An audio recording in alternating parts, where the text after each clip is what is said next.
And now, recently I saw that you mentioned your current goal is to hit 100 million net worth. What's the game plan to get there? Yeah, so for those of you that don't know my journey, I got to 7 figures with my agency, and that's been consistent over the last decade of 10 years. And over the last 4 years, I built an online course and mentorship program to help others build an agency to 6 and 7 figures. So we've had over 700 people go through that program now, a lot at 6. We created a lot of millionaires. And so that got me to 8 figures, so 10 million net worth and plus now. And then now we've created a SaaS product.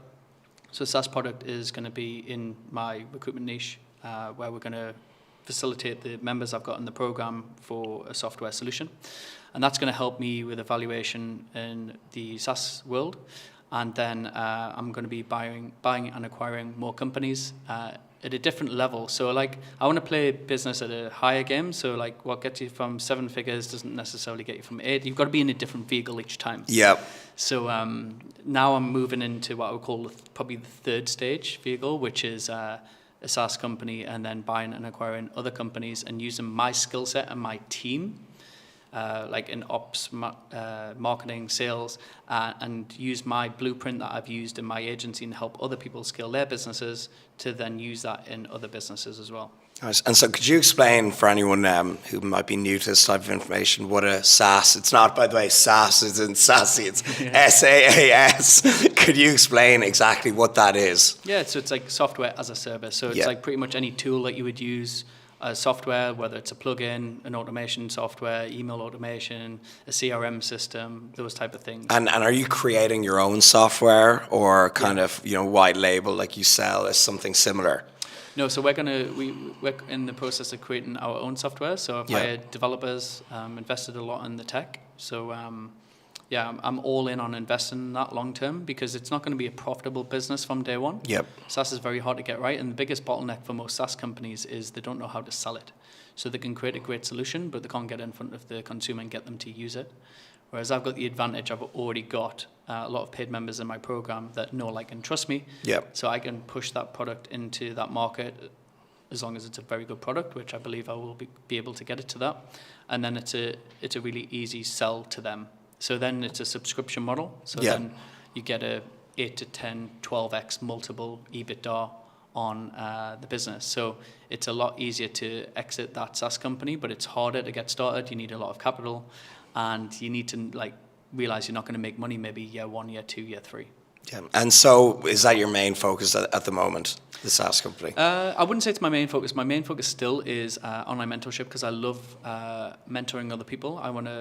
Because I get a buzz off helping people create financial freedom. Yeah. So we're going to be helping more diverse people in business in general. So my model I've taught recruitment agency owners, I can teach other business owners as well. So the next step now is I actually just committed to learning from one of my old mentors. We're working one-on-one with him now on mindset. So it's a lot about energy, quantum alignment, affirmations, all of these little nuanced things that I did at the start to get to where I got to. It's not just tactics. Tactics are easy. You can find out tactics pretty much on YouTube and online. It's implementation, but it's also the negative belief patterns, the rewiring of someone's brain to become the future version of themselves. Wow, now that's the stuff that I absolutely love. But so that's what I'm just so into myself, and I know Adam as well. You read a lot of stuff like Bob Proctor and a lot of visualization stuff. And I remember with me, what changed my entire life completely. I used to have such negative self-beliefs, and I actually used to be an extremely negative person. And I used to view myself, because I was terrible in school. I was the bottom of the year, and I used to view myself as a failure because I would get these test results. They would say F on them. They'd say failure on them. And then as soon as I flipped the script and I started looking at the glass half full, and I said, this doesn't define me of who I am, it's almost like my luck changed overnight. So if someone wants to improve, their self-image, improve their mindset, where are some of the places that you would start? Yeah, good question. So affirmations are number one for me. A lot of people think, it's cheesy, but when I look back, I was pre-programming my brain. So you need to unwire your brain and unpack all of the beliefs that you're parents are some of the biggest failures for kids. Like, it's a hard job, but like they have pre-programmed their kids to their false beliefs, their negative patterns. So unless like your father or your parents are probably great, loving parents, but they're not multimillionaires and successful in business. Okay, yeah. So like you can't take advice from them. So someone was asking me your session as well, of like the parents saying this and that, to just never take advice from friends or family members on business unless they are at a stage where you want to be. Yeah. So that's the first thing, is to not listen to them. Second is I would definitely leverage something like YouTube and podcasts of like people around that space. So Bob Proctor, for example, is a good one. Anything around like quantum energy mechanics. There is like a couple more things, like a book called Reality Transurfing by Vadim Zealand is a good book.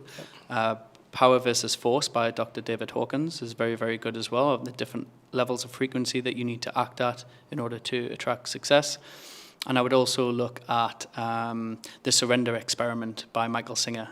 And that's a great story. He works with Tony Robbins, and this guy was like, just did yoga and meditation in the woods somewhere, and then all of a sudden created $1 billion IT company just by going with the flow and not listening to his voice, like the inner voice in your head. Yeah. So you've got to remember that inner voice. Sometimes people have two voices of like, no, I shouldn't do this, or I shouldn't take this risk, or whatever. Like, you've just got to drown out that voice, because that voice has got you where you are today. And if you're not in a good place of where you're happy with, then you need to stop listening to that voice and listen to different parts of your brain and other people to help reinforce that.